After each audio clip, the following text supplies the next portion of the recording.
Hello, friends, and welcome to the Bear Wellness Podcast. I'm your host, Coach Cub, a health coach who has been working with men in the bear community and beyond to make small, sustainable changes to their lifestyle and diet. In this podcast, you're going to be learning about topics like body positivity, weight-neutral health, self-love, self-acceptance, and more. So I'm excited for you to be here. A big, warm Cub Hub welcome, and let's get into it.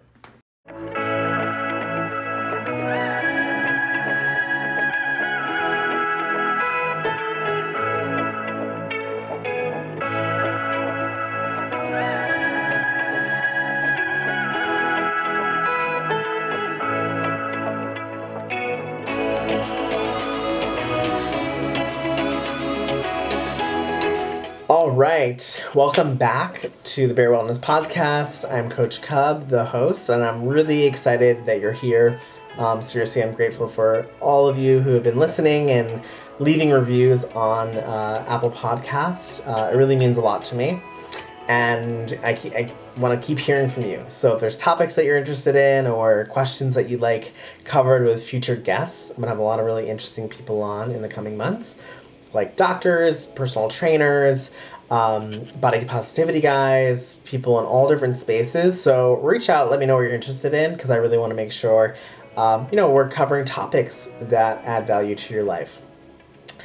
For example, today's episode, which is with my friend Neal McKinney, who is a yoga instructor and ran something called Bear Belly Yoga, which is obviously yoga for, folks with bigger bodies or, just an inclusive space to practice yoga and really be met where you're at, which you're going to hear all about throughout the episode. Neal right now is getting his PhD in educational studies, so I think he's a bit wrapped up in that, but I'm sure he'll be doing some cool things in the yoga space going forward. So, connect with him, reach out to him, and follow what he's doing, because he's a great guy. I want to note that today's episode was recorded on May 18th of 2020. I am noting all of the dates for these, pre-recorded episodes because so much has changed, so much keeps on changing in the world. So I just want to kind of let you know where we're at when we're recording each episode. So with that, I hope you enjoy, and outside of this podcast, if you're interested in learning about anything that I'm doing in the bear, wellness space, or just the inclusive space for you to work on your mental and physical health, two things. One, I am, running my typical men's, bear wellness classes, but virtually now, and they're inclusive. So if you don't, identify as a bear, or, you think you're too thin or too big or not hairy enough or too young or too old, this is for you. You are enough, and this is an inclusive space that's just under kind of the bear umbrella. So this is something that's for you, and you'll be met where you're at in any of our classes. For example, on Mondays, we do a guided meditation class at 8 p.m. Eastern time. And it's a 30-minute session. You don't need to have ever done, meditation before, because our instructor is going to guide you through it. Then on Wednesdays, we do a bear fitness or exercise class, again, for all types of bodies. No experience is needed at all, no equipment, and you'll be met exactly where you're at and be fully supported and celebrated for showing up and taking the time to take care of your mental and physical health. So that's an exercise class on Wednesdays at 6:30 p.m. Eastern. And then typically we also do a gentle bear yoga class. Ooh, we got so much going on Wednesdays at 7:15 p.m. Eastern time. All of these, dates and times are subject to change, but you can always find our upcoming event list and roster if you go to linktr.ee /pawednyc, or just Google Linktree, Pod, P-A-W-E-D, N-Y-C. That's one way to find out. Or if you follow our Instagram account, which is at Bear Wellness Pod, you can, follow the link in bio to find out more about the events that we're running. So please check us out, join us. If you have questions about it, reach out to me directly through Instagram. And I hope to see you in a virtual class someday soon. We have guys and folks from all over that are joining. We had someone from Australia recently. We have people from Florida and all across the U.S. and parts of Canada. So definitely join us if you'd love to check out what we're doing, and I'd love to have you. So with that, the second piece is that I am a men's health coach, and so I see clients privately. I've been doing this for 6 or 7 years, helping people take the small baby steps to improve their mental and physical health. And it's something I really cherish and love doing. So if you're interested in learning more about what I'm doing one-on-one or in these small groups that I run, reach out to me directly. I always love to hear from you and offer a complimentary session. So with that, I hope you enjoy the episode, and I hope to hear from you soon. All right. Bye, friends. Hello, everyone. Welcome to the podcast. I'm your host, Coach Cub. With us today is Neal, and this is our second episode so far. I'm excited to talk to Neal. He does bare belly yoga, which we'll get into in a moment. And I got introduced to him when he came out to New York to do a class for our group back in November. I've been wanting to catch back up with him. And here we are kind of parked in our homes with nothing to do. So this is a great opportunity to get to chatting. So with that, welcome to the podcast, Neal. I'm so glad to have you with us today. Thank you so much for having me. I'm really excited. Very energized to be doing something other than sitting. Perfect. Yeah, thanks for having me. We'll be sitting and then talking. We'll be multitasking. Yes, definitely so. Awesome. Well, thanks again for your time. I'm excited to get to know you a little bit better. For sure. I got to kind of sit in on your class, and so we follow each other on Instagram and stuff, but it would be awesome to get to know kind of your backstory a little bit more. So I know that you're a yoga teacher. I am, yep. It sounds like earlier you mentioned you're going for your PhD, so you have like a lot going on. I do a whole lot of things. Like to say a jack of all trades and a master of none. So. I love it. Well, in that case, I always like to ask this question first because it helps me feel a little bit better about myself. Sure. I talk to a lot of very intelligent, multi-talented people. So before we get into all like the good stuff for you, what is one or two things that you're really bad at that like other people may be pretty good at?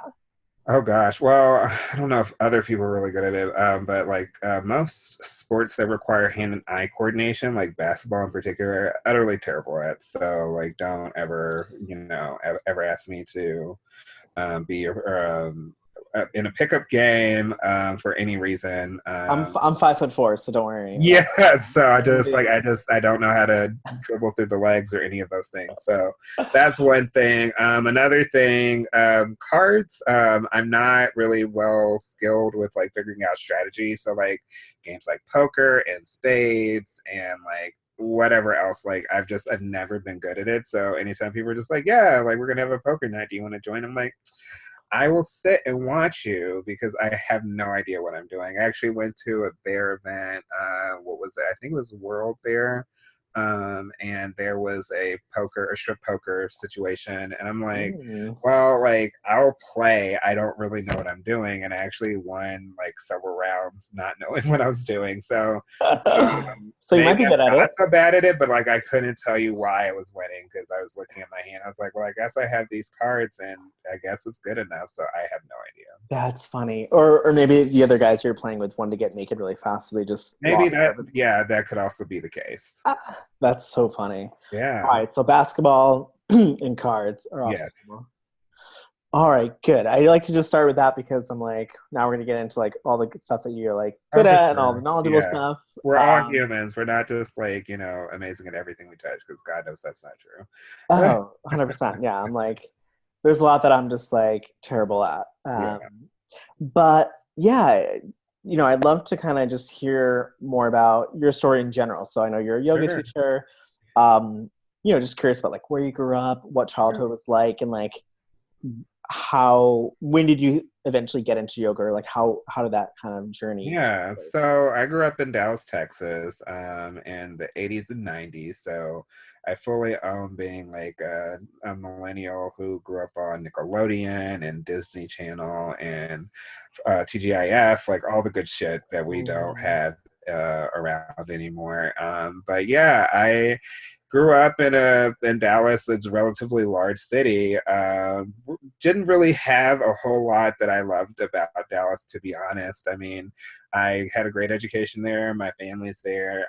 But growing up there, I mean, it's a pretty conservative place. And growing up, I wasn't quite ever feeling like I could fit in, and for a number of reasons, but largely just because I really had no idea how to fit in within a pretty straight environment. I went to a private school with a bunch of all boys school, and so I spent most of my time just trying to like not be in the center of any attention. Just sure. yeah. So that was interesting. I'm a twin, which I mentioned before we started. But yeah, so like I always made the joke that like as far as navigating being gay, I always would say he's like Kanye and I'm just gay because personality wise, he was much better at passing as straight than I was. And so Uh, for my experiences, I tried, I played sports, did like football, wrestling, and track. Mostly did football and wrestling so I could be around guys. But hey, I don't blame you. I and even track too because I was like trying to be a part of the thrower or the field side of things where the huskier guys were. Hmm. But no, I mean, like I genuinely did try just to find, my tribe, my community, and I never really got a chance to find that while I was in school. And so, I went to school in Indiana, where I currently reside, at a small private school outside of Indianapolis called DePaul. And interestingly, I found community there in a lot of ways just because I was able to be a person I wasn't bound to the identity that being at the same school for 12 years had. Right. Yeah, it's hard to kind of break away from that. Like while Yeah, you're it was in it. very liberating. I remember like I had this is what dates me. So I was on MySpace, looking around and chatting at guys in Indiana and ended up meeting my first boyfriend off Mm, of MySpace. And so he and I actually had been chatting leading up to me moving to Indiana for school and ended up basically starting to date right away. And so, but what made me recognize that I was going to be okay and that where I went to school so affirming was, my roommate who's very straight. The first weekend, went separate ways and we came back and he was like, "Oh, how was your weekend? What'd you do?" I was like, "I was in Indianapolis with my boyfriend." He's like, "Oh, cool." And then he just like went on and talked about his own stuff. And that plus just like meeting other guys that I live with in my dorm, like no one cared. I mean, I kind cool. of got tokenized as like the gay guy who, knows a bit about fashion and like even I remember at one point we all went through fraternity rush and guys were like, "Does this outfit look okay? Like I don't want to look like a douche or whatever." And so I was like ironing guys' shirts at one point. Like it was ridiculous, but it was such an affirming experience. And so for me, as far as like my queerness and my gay identity, like it was really kind of genuinely solidified through college just because I was in an environment where I was kind of just like, I don't care what other people are going to think about me. If they don't like it, then we don't have to be friends. And so that kind of, I don't know, it just really worked for me. That's fantastic. It's so great that you found that in college quickly. Like I personally didn't come out until after Yeah. college because Uh, my college experience is pretty like hyper hetero and not for very sure. open. So it's cool that you were able to. Yeah, and I think it's just because I had to go through so much of the um, identity crisis at such an early age, I can share my coming out story. I don't know. I look at it very matter of factly, but I mean, I was outed by my dad when I was 12, and Okay. thanks to the internet and browsing histories and all, Right. that thrust me into conversations I wasn't mature enough to have, because I had no idea what I was. I just knew that like I had these thoughts and these feelings, but didn't have a label for it. And so, between my parents and my school, like I had started to try and come out to some friends, and that didn't go well either. That my friends basically completely iced me out. And I was just kind of left like, okay, well, like I'm receiving all these messages that who I am is wrong. So, it was very isolating and very lonely. I think I continuously found different outlets through the internet. Back in the day, gay.com and Bear411, Bear WWW. Yeah. And I found those spaces to be really affirming. And that's actually kind of how I started to come into like my awareness of like what the bear community has to offer. I definitely remember feeling less judged. I have a whole like different perspective, well, not different, but I have a very like nuanced perspective of how I see the bear community in terms of identity and acceptance, which we can totally talk about if you would like. Yeah, maybe we can get into that like a little later in the Yeah, story. for sure. But That's a young age to have to kind yeah, of figure yeah. out. I didn't come out until I was 23, and it was like Wow. the Yeah. hardest thing I've ever done. And my dad's gay. My dad came out to me when I was 10. Wow. So like even at that age, it was like my hand was. Yeah, and even having that level of acceptance like around you, it still was just kind of like, I don't know that I can be safe to say what I actually am. Exactly. Yeah, and so my twin brother is also gay, so that was also very confusing for so many things in terms of a lot of things, like me getting in trouble for things on the internet that I didn't do. I know I refrained from making a joke because I was like, I don't like joking around about gay family. Oh yeah, no, But I've heard it. I was like, it probably was. I've heard it all. It could have potentially been him on the computer. Yeah, exactly. No, I mean, there definitely were some of those moments. And, I think that just having to grow up in conservative Texas, but also in a Black family, like there was just a lot of like things that were kind of there. Thankfully, there was a balance, I guess you can say. Like my mom was more on the religious side, my dad was more on the sociological side. Neither of them were at the point where like, we can't have you live in our household if this is how you're going to be, thankfully. But it was more of like, this isn't how God wants you to be. This isn't what society wants you to be. You're going to be hated in society if you choose to be this way, blah blah blah blah blah. So there's just a lot of navigating that. So again, the bear community was kind of the community I sought out the most for personal interests, of course, but then I just I felt very included and very welcomed for the most part. I mean, my size and build, I'm short. I've had a mostly athletic build, but over time I've definitely gained more of the belly, which hence bear belly yoga. Same. Wait, But how tall are you? 5'6". 5'6"? Yeah, 5'6" on a good day. Like more like 5'5" ish, but like I always round up, so I say 5'6". Oh yeah. Well, I'm 5'4", so I'm like 5'6" sounds tall to me. So yeah, 5'6". I probably, let's see, weight wise, I have always been trending around the 180s, but at my heaviest, I've been 240, and then right now, I think I'm around 210, 220. But yeah, I mean, just like my body also like has been through so many different changes over time. Um, when I went to college, of course, the freshman 15 was more like the freshman 30.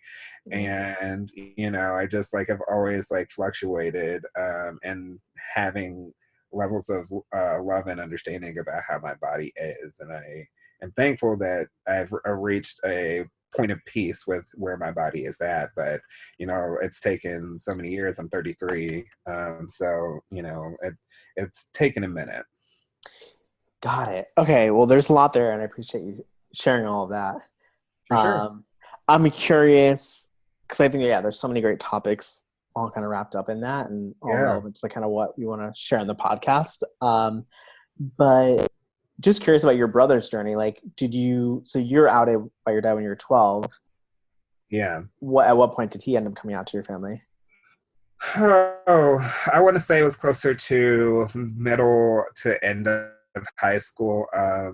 I can't really speak on his journey as much in terms of all the emotional things that he was wrestling with, but he definitely, once he did finally come out, he kind of sort of took the lead, which gave me a lot of cover in the sense that, like, you know, he was the one who was first trying to bring a boyfriend home and, you know, trying to like go out and do all kinds of like um, scenarios of like trying to like test my parents' patience in terms of trying to understand more of like what it means to. Because for me, it was more of like I'm experiencing thoughts and feelings, whereas my brother is like, you know, you're going out and like actually like having a boyfriend, and I never told my parents Mm. that I had a boyfriend, so he was just a lot more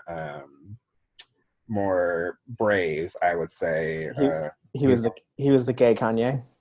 he's a gay Kanye. He's always been very impulsive. So I appreciate that about him because it gave me the courage to step forward in ways when I didn't think I could, Awesome. especially with our dynamics. So yeah, Cool. So like you went to college, kind of came into yourself a bit. You had supportive people around you.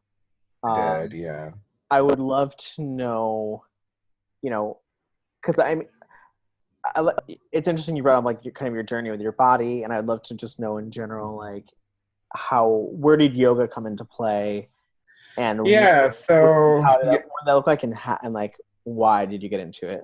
for sure. So I can't remember. I really don't think that I ever did any sort of physical yoga practice when I was in college. I do remember doing a meditation exercise, but my exposure to yoga fully came after I graduated from college. I moved to the DC area, and this was around like 2009, 2010. Got to know the bear community there and ended up hearing about that they were offering a bear yoga class. And the first time I went, like, it was a room full of beautiful men of all sizes and mostly just showing up, just not really knowing what to expect. I went with my best friend, and God bless his heart, he was wearing jeans.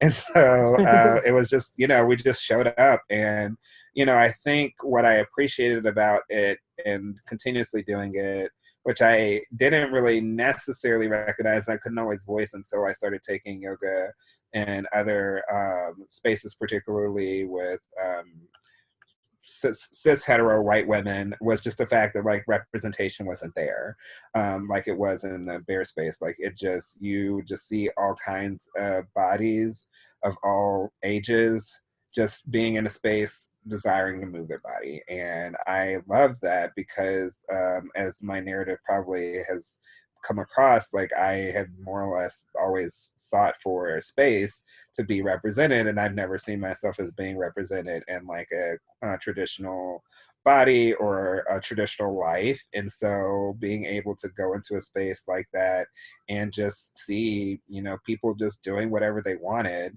or whatever they could, and also the messaging being like do what you can and not like making it a super competitive thing. Now I will say, because of my age at that time, I was definitely doing like, oh, I'm gonna try and hold the pose a lot longer. Oh, I'm gonna try and make this more harder. Right. And I'm definitely thankful that I have released that mentality in not only my teaching but also in my practice.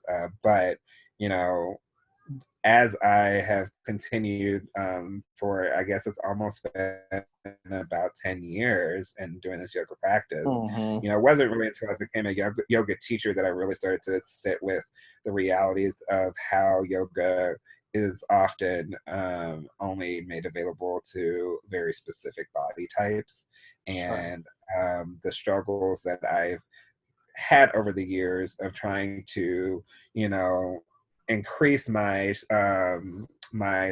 level of skill difficulty and what I'm capable of doing. I always kind of looked at it as like you're really advancing yourself and becoming like towards a certain outcome, and that was really distracting, honestly, because there are many times in my life, again, as my body has changed, where I've been able to access certain yoga poses, and now I can't. And I could be, completely distraught about it, or I can just learn to love my body because my body's showing up for me every day and doing the best that it can. So the best I can do in response to that is to thank it and just do the work. And either I can reach a pose or I can't, and it's not. Releasing myself of that judgment really has taken work to get to that,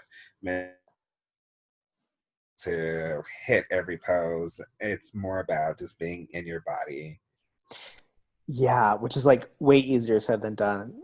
And Oh, like you said, it's absolutely. like a difficult effort to get to a place where you can do that. I'm curious though, like backing up the truck a little bit. Mhm. Like it sounds like you went to this bear yoga class, you didn't know what to expect. Your friend was wearing jeans, and you're just like, I'm in my early 20s, and I'm gonna like do what I can to like push myself. Yeah. Um, did you immediately like then get into like a um some kind of practice where you're like, okay, I'm gonna come back every week, or was it just like how did you go from that to kind of being more consistent and then wanting to then Yeah, so teaching? it was at that time. I did go. I believe it was offered every week. It was just interesting because it rotated, because it was offered at the LGBT center of DC, which at the time was in a temporary building, and then they had to move it to another temporary space, and then another temporary space, because they basically were renting out temporary spaces because they still hadn't found their own permanent space.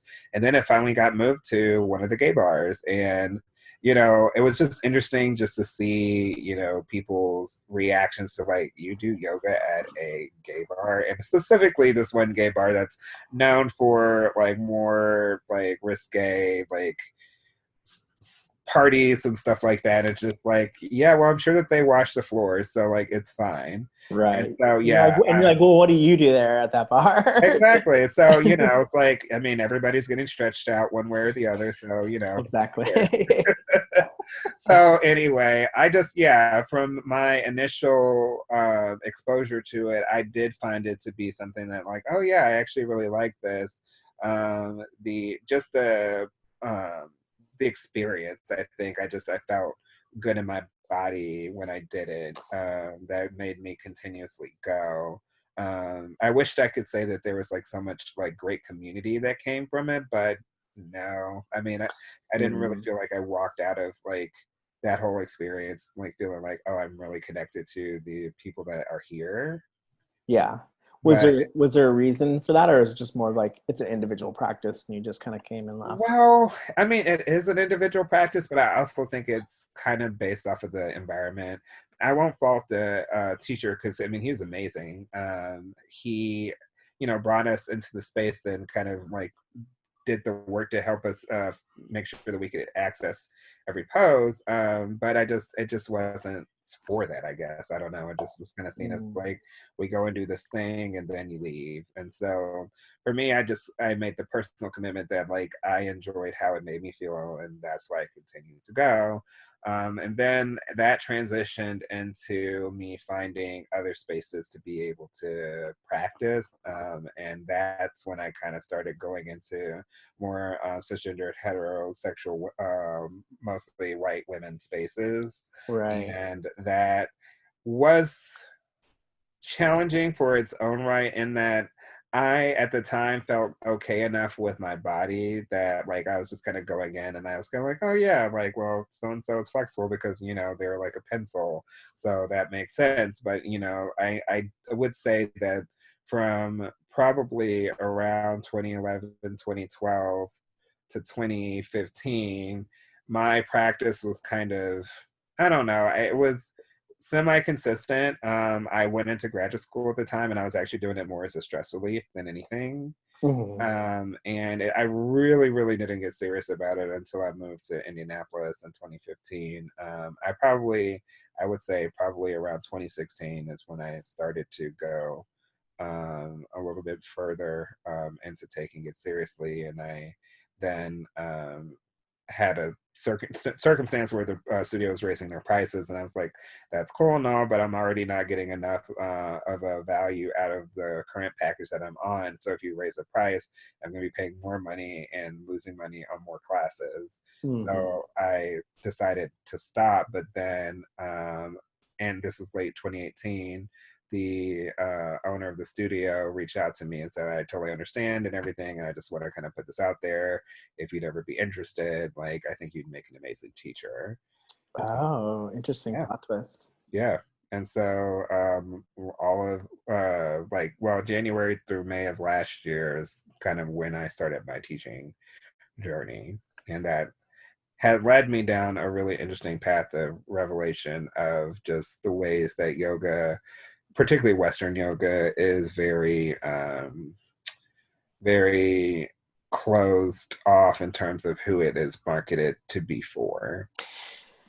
Yeah, and that's what like frustrates me so much. And I'm actually going to launch a separate podcast to this one Sure. with a colleague of mine, because I work for a nutrition school, so I Yeah. work in the wellness space, and like Yeah. I'm just floored by the wellness industry as a whole, and Right. that can include the yoga industry. It does. I mean, it's an absolute offshoot. There's a great podcast called Yoga's Dead, and they talk about a number of different things. The first episode is called White Women Killed Yoga, which stirred up a lot of feelings. But You should get that on a t-shirt. yes, but it really does go into a number of things, including they talk about the 200-hour yoga teacher training killed yoga, and that's the most standard teacher training that you have, and that's the one that I did. And after listening to that podcast episode, this is well after I was done with my training. I'm like, yeah, because a lot of this came out of the wellness and fitness industry, and this idea of only being or being certified after 200 hours is kind of ridiculous. Sure, it's too few. It's that Yeah, big. it is. And so, you know, the my biggest thing that I've taken away out of all of this is that I'm not here to try and be like the next yoga superstar or anything. I just want to continue to make yoga available to anyone who is interested, and particularly to the bear community, because, you know, we are given so many messages about body image in general, even with being of larger size. But there's this, so I don't know. I mean, I feel like this is where I'll kind of get into sort of the nuances of like bear community. But I mean, I feel like, especially nowadays, the muscle bear, like otter, whatever trend is kind of what's most appealing. And that's what gets like looks and attraction. And so I see it on Scruff. I see it on other apps. I'm trying to think. There was there's like a new organization on Facebook called Bear Organization, and I'm just like, I just saw that. I just signed up, or someone maybe signed me up for it. yeah. And so, I mean, I think that it's all great, but it's very driven towards the sort of Instagram Yeah. for clicks kind of space. And that's all well and fine, but it's like, but what are we actually offering in terms of like messaging about, particularly folks like myself, who thankfully, you know, I've arrived at a level of peace in my body, but being exposed to those images, how am I supposed to take away that I actually belong? Right.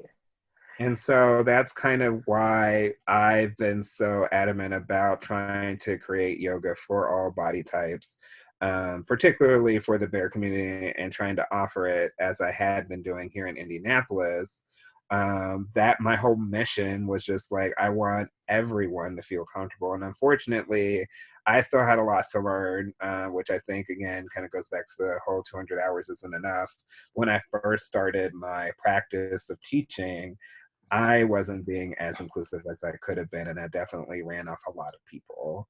Mm. And so, In what way? In what sense? just because I was thinking about, I have to do this yoga practice, or I have a set sequence of what I'm trying to do with my yoga practice, and that's what I need to focus on, because at the time I was still becoming comfortable with being able to recognize not only who's in the room, but how are they responding to what I'm doing. Mhm. And if they're not responding in ways that, you know, I'm able to pay attention to, I'm not doing my best as a teacher because I'm basically expecting them to match me instead of me matching them.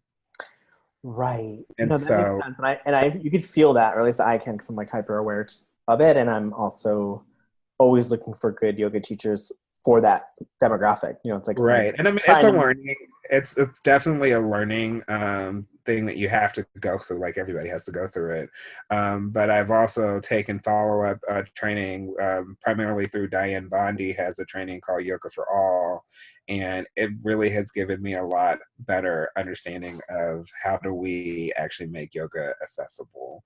And so I no longer really look at my yoga practice as trying to achieve things, because like I've been to classes where they have a theme or like a particular Sanskrit scripture that like informs a peak pose that they're trying to do, and so everything is all about working up to that pose, and that's great. But some of those poses like I physically can't do, and it for me to have to sit through a class where we're building up to something where I'm like, I know that my body's not going to be able to access this, that doesn't feel good.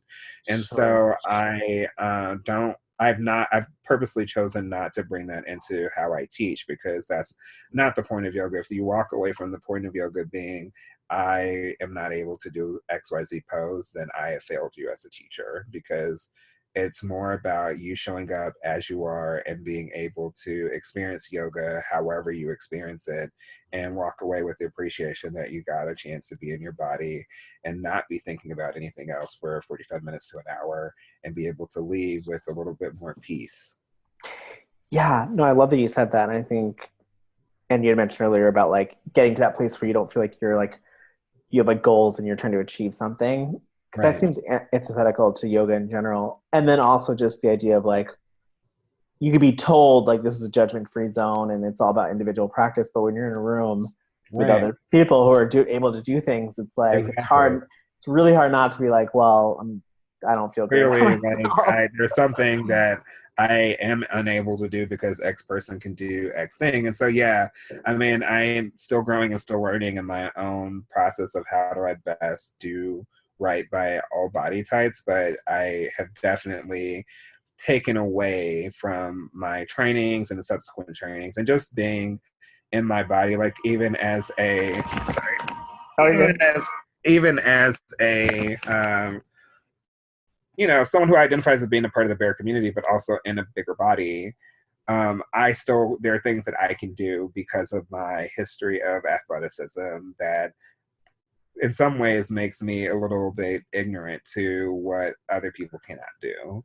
And so I have to slow myself down now. And I do so when I teach, to really pay attention to, well, how are my students accessing each yoga pose that I go through, because if they are huffing and puffing and trying to like keep up, then I need to slow it down and just focus on their breathing and making sure that they are comfortable, because if they're not comfortable, then they're not going to be able to actually benefit from yoga.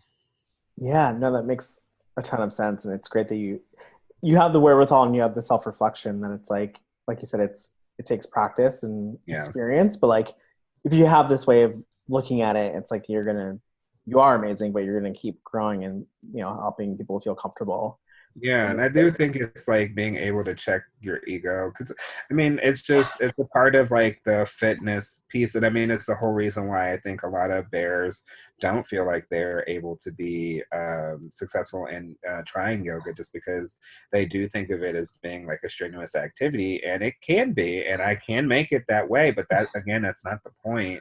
And my whole goal with trying to continue to do this work with Bear Belly Yoga and the classes that I do is for people to walk out of that class knowing that they spent time for themselves and just be able to feel good in their body. Like I'm not trying to make you sore, or that you need to be sore in order to know that you actually did something, Yes. but that you were able to be in a space with other people who also are wanting to just be more in touch with their bodies, and just spend time really just listening to your breath to help you arrive at a more calm place, because the whole judgment free zone thing is a thing, because it isn't about judgment, because there should be no blame, no shame, no guilt, because you are where you are because you're entering into your yoga practice wherever you enter.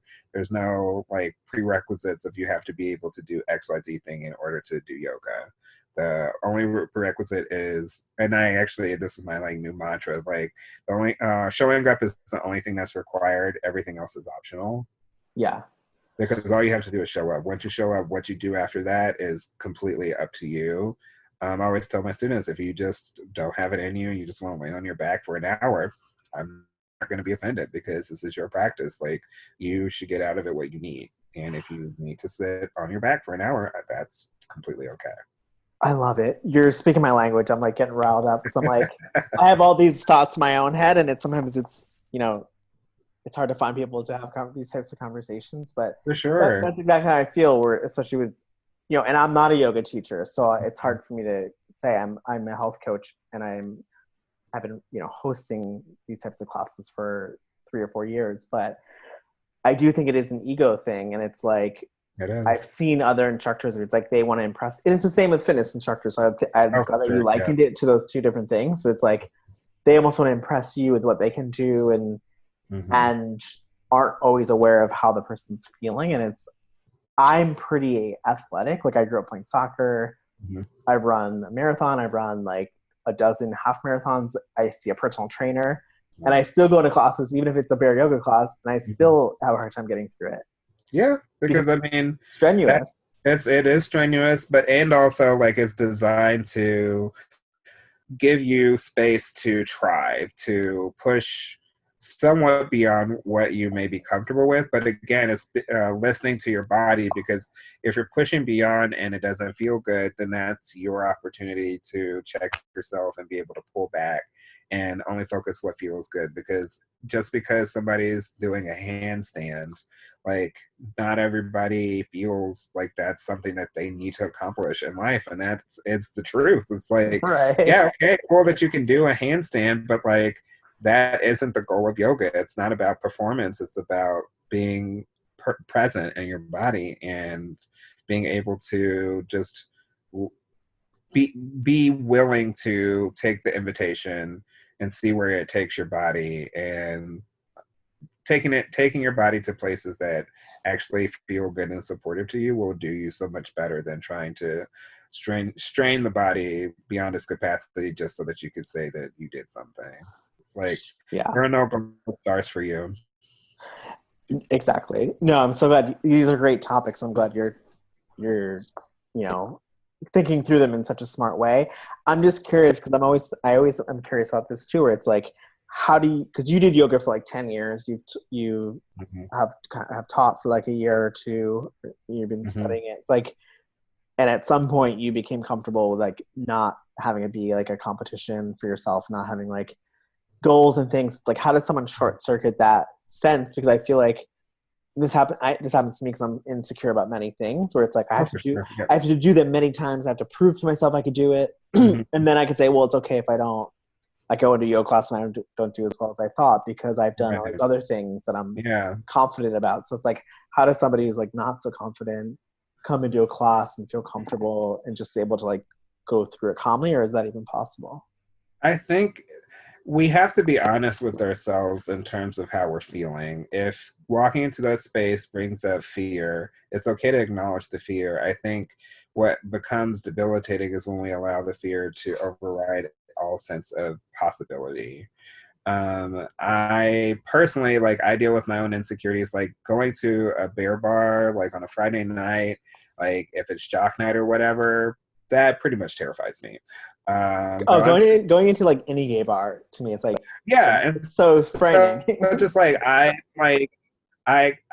though I'm very confident about who I am in my body, I also feel like I am giving myself the permission for others to make an assessment or judgment about my body as I walk into those spaces, when really I shouldn't give a shit about whatever people feel, because it's not about them, it's about me. I'm there and I can only control how I feel. So if I allow for the beliefs of whoever else is in that room to dictate how I'm supposed to be in that moment, then I'm never going to be able to enjoy myself. And so even within yoga, I don't know, like when I started my teacher training, we were asked like, well, why are you doing yoga? And my decision to even go into the training basically came from a conversation I had with my therapist, where I came to the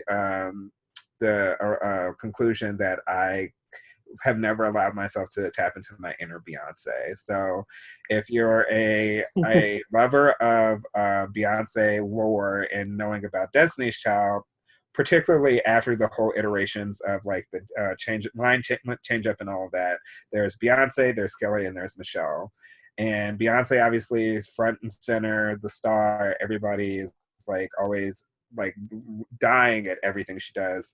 Kelly also very talented, not as talented as Beyonce, but definitely very solid. Michelle is kind of just the one in the background. She's super talented, but she doesn't have the braggadocious ego and is not out there. And often people kind of overlook her, mistake her for like not really actually being possible or being able to do very much at anything. So I always say that like on my best day, I can never be Beyonce, sometimes maybe Kelly, but I'm always a Michelle. And so my therapist kind of asked me to unpack that. And I was just like, well, I feel like in order to like be a Beyonce, I have to really own and step into who I am and be confident in who I am. And I just don't feel that I'm that way. And then so she asked me, well, what are some things that you could possibly put your energy into to help you channel your inner Beyonce? And so teacher training was that thing. And so when I like went into teacher training, that's always become my thing, is I'm trying to channel my inner Beyonce. And so I have like since tried to take that into all of my different elements of how I even teach, because learning how to teach is one thing, but then being done with the training and then actually going out and teaching, like that was a whole other sort of thing. Sure. And I even remember my first time going to teach bear yoga at Greg's, the local bar here. I was like, oh my God, what am I about to do? But I'm like, listen, like you are Beyonce, like this is the thing that you wanted to make happen. Regardless what happens, you need to go in there and just own it. And so So I did that. you showed up in heels? No. I wish I would have. That probably would have definitely made the greatest statement ever. But I did show up, and I basically just, I've always said, like, you have to fake it till you make it, because nobody is expecting anything because they don't know what's going on. Only you can tell them what's about to happen. And so I and continuously use that as a means for sometimes stepping into discomfort, just knowing that because I believe so fully in the mission of the work that I'm trying to do, I don't have time necessarily to allow my fear to override what's possible. I am always giving myself the allowance to acknowledge when I'm afraid or when I'm nervous, when I'm anxious.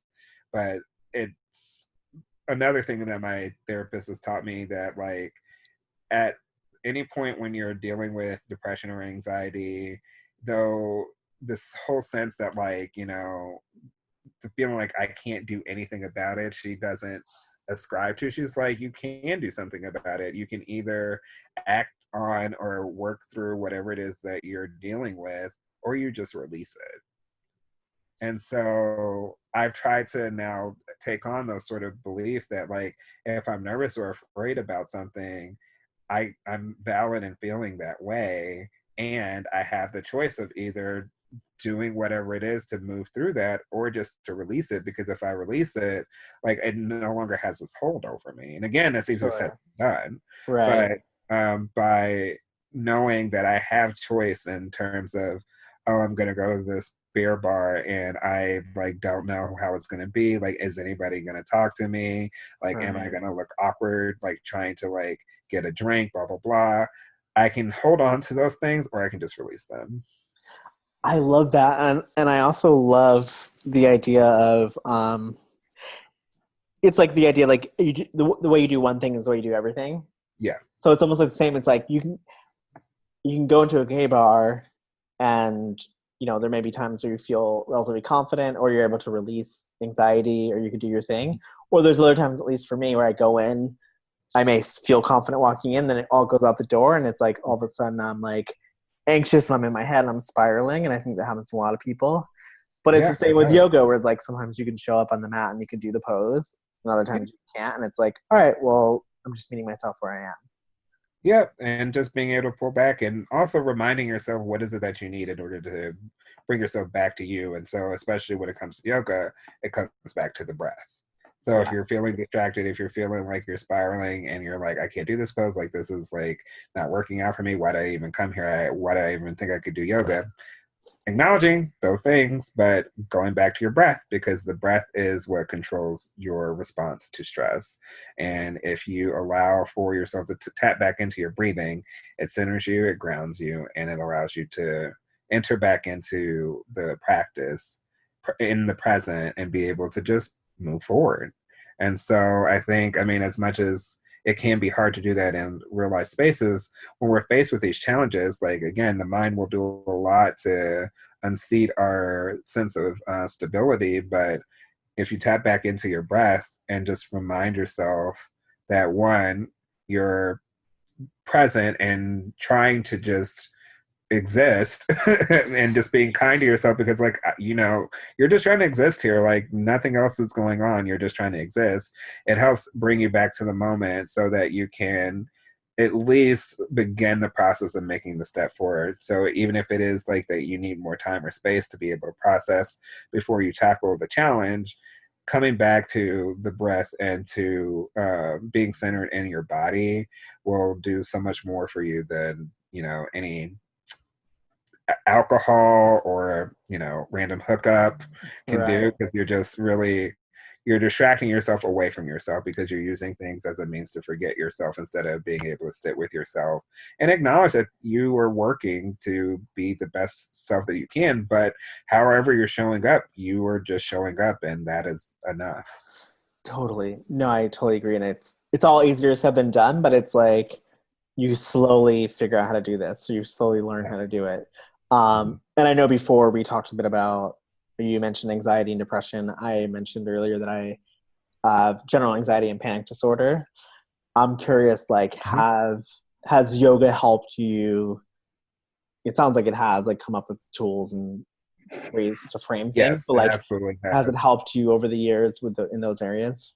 Yeah, especially when I was in grad school, I was in a terrible relationship with a person who was not very supportive of my journey in being in grad school. And so yoga allowed me to really center myself and being able to work through the anxiety and depression that brought. Because again, just showing up and being on my mat was enough, and being able to move my body and then also focus on the breathing, which, there are many folks who love yoga just for the physicality of it, but then there's also the spirituality that can come with it. And just depending on, what kind of class you go to, I do think that there's some value regardless of however spiritual or not that you are. One, for the acknowledgement and the what's the right word, for the acknowledgement and the recognition that the yoga practice comes from a lineage that isn't just white women in yoga pants. um, 100%. Yeah. that there is a whole other piece, particularly in terms of philosophical writings about yoga practice that come along with it. And no, it's not an expectation that you have to know that in order to do it. However, much of what it talks about in terms of finding your inner peace, which is known as in Sanskrit as samadhi, has to do with your being able to shed your fixation on the outer self. And it's all about going inward. And the only way to do that is by focusing on your breathing and allowing the thoughts that are consumed of the physical world around you to begin to slip away from your consciousness in order to continuously bring you into greater awareness of what's happening on the inside.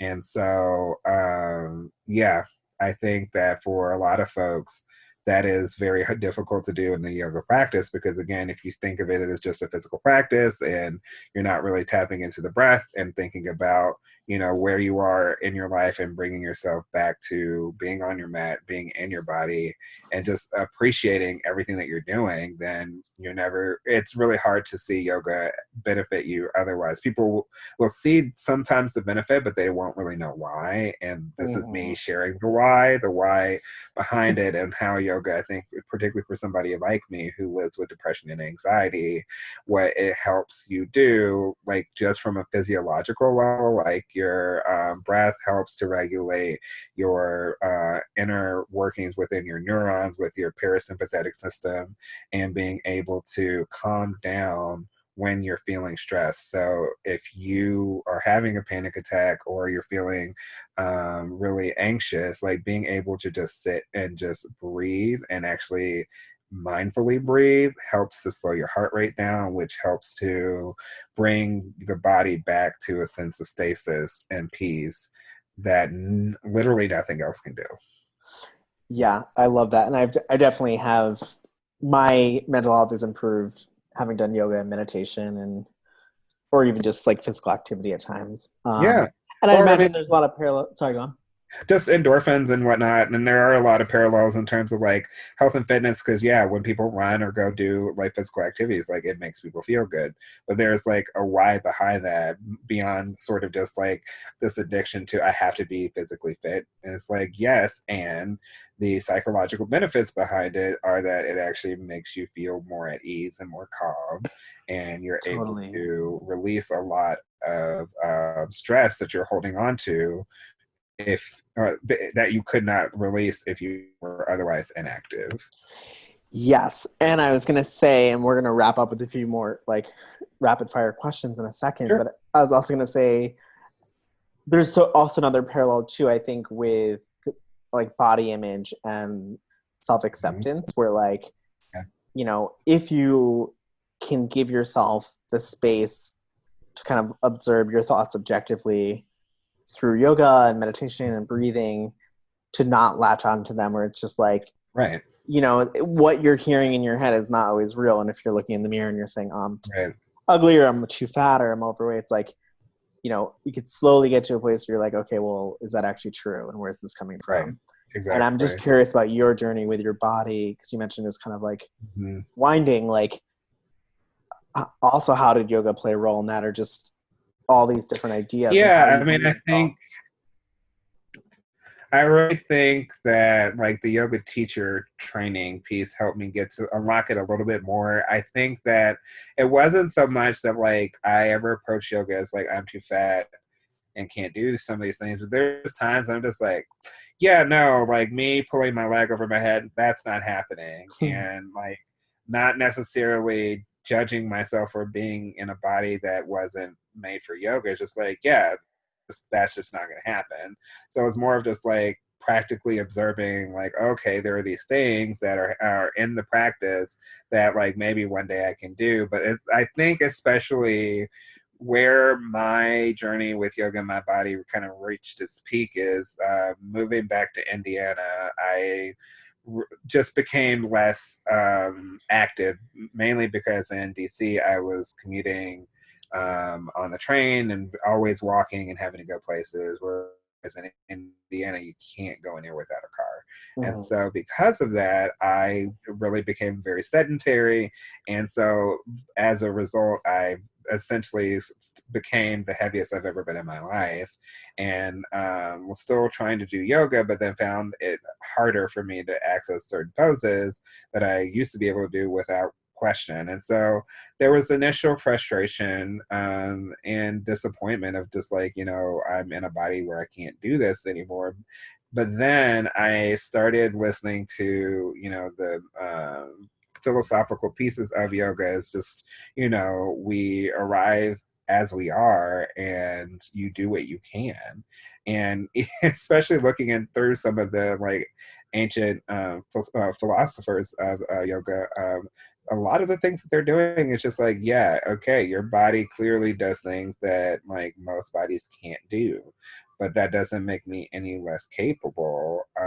And yoga really can put you in that headspace again, because you're walking in with the beliefs that, all the other people who are surrounding you like are in bodies that perhaps have more accessibility to certain poses, and then you begin to place that judgment on yourself. But yoga in and of itself doesn't necessarily do that. The teacher can do a better job of mitigating those thoughts and beliefs with the language in which they use. And I have definitely made sure of like everything that I say is intended to provide support and not create exclusion, because there's a lot of things that you can say. It's like, if you can access this pose, or, you know, if you're more advanced in your practice, then do this pose. And Right. those are not helpful things, because you're clearly distinguishing people who can and who cannot. And so I think, you know, becoming a teacher really has given me more awareness of like the power that I have in a seat of being a teacher, to create exclusion. So that's given me compassion for myself, because I know how I feel in classes where I'm feeling excluded. So I would not want to reproduce the same harm onto anyone who comes in my class. Oh, I love it. I think like I just love the way you view all this, and that you have again like the self-awareness and the empathy, and kind of also can you put yourself in the shoes of somebody who comes into your class. And I haven't even thought about that piece of just how important language is, and Yeah. being in classes, yeah, where they say like, you know, if you're more advanced, or you can, you know, if you are able to do this pose, do it, blah, blah, blah. It's like, it's all very important how you're explaining things. Yeah. I appreciate you sharing all that. For the sake of time, because I want to respect your time, we're going to go into just some rapid fire questions. Okay. One is, what's your favorite yoga pose and why, if you have one? I do have one. It's a headstand. It's I was gonna try and say the Sanskrit term, but I can't think of it. But headstand is my favorite. Amazing. How long did it take you to work up to that? Not incredibly long. Again, oh, I forgot to mention I was a cheerleader in high school and in play. Oh, okay. There we Yeah, go. I'm just kidding. but I was not like the tumbling, like all that. I was very, again, that's a coordination. That was never something I could do. But I always love inversions of like doing handstands and stuff like that.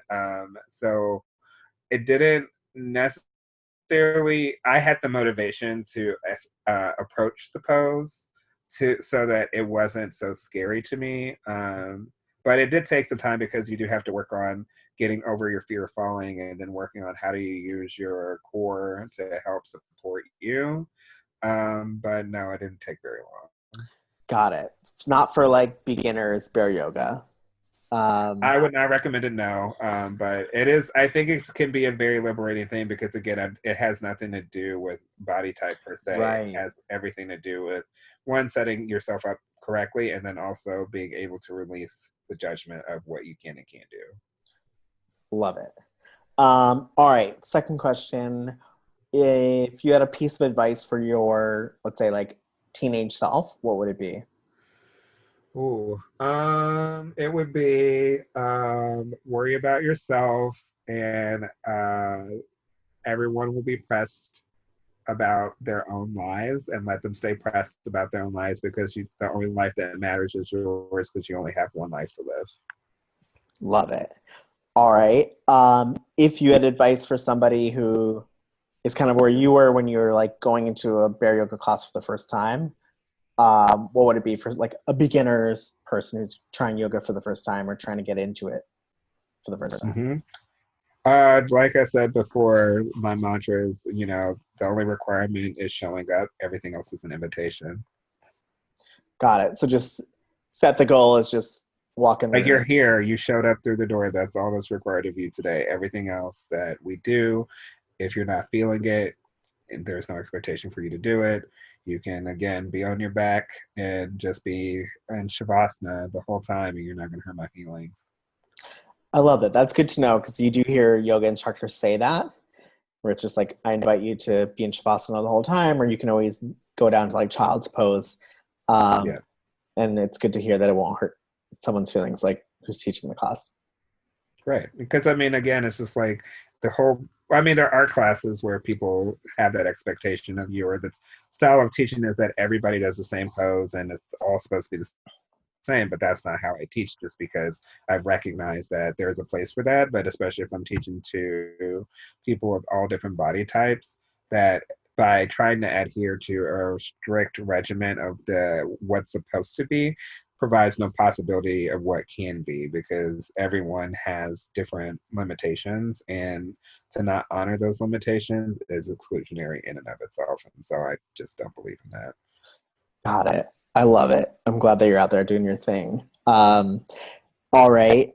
Second to final question. Where can our listeners find you? Like social I media? am on social media, on Instagram and Facebook under Bear Belly Yoga. So BEAR belly, because I got a belly, yoga. And yeah, I try and keep my content relatively consistent. Usually teachings, it's going to be in a period of transition as I'm transitioning, but I will always have all the up-to-date information there. Got it. So if somebody's like, how to, like, either they're local and they want to join your class, Mhm. or are you also doing some virtual classes now that I'm doing were, virtual classes yet, and if I, get the opportunity to travel once again, and end up in New York again, and be able to do a pod session, they could also find that information on Instagram or Facebook. of course, yeah. And I'm very much look forward to that. And I can't wait for a time where we can do Me in-person too. classes. And I definitely want Yeah, to come back because it was such a great group who attended your class back in yeah, November. yeah. Awesome. And then very final question, what are you having for dinner tonight? I actually don't know. My partner cooked dinner for me, so it is a surprise. Oh, all right. Well, you'll have to let me know so I can add it in the show notes of what you end up eating. Sure. Yeah. No, I have no idea. I mean, I can go ask him right now if you want me to. That's okay. Well, listen, I very much appreciate your time and for, sharing your story with us and your advice. And it's just really, I'm really thankful and grateful that, there's guys out there like yourself who are, teaching in an inclusive way and set that intention of wanting to make yoga accessible to everyone and really living it, not just saying it. So, very grateful for Yeah, well, you. thank you for giving me the opportunity to share more. And yeah, I'm very excited for the work that you're doing, and wish you so much luck in keeping this podcast to give people the space and knowledge to be able to have these kinds of important conversations. Thank you. No, I appreciate it. And we'll definitely have to have you back as we kind of build it. Yeah, And then definitely everyone stay tuned for when you can come to New York to teach so all the local New York guides can experience it. perfect. All right, Neal. So good chatting with you. All right. Thanks so much. Have a great night. Yes, you too. Bye.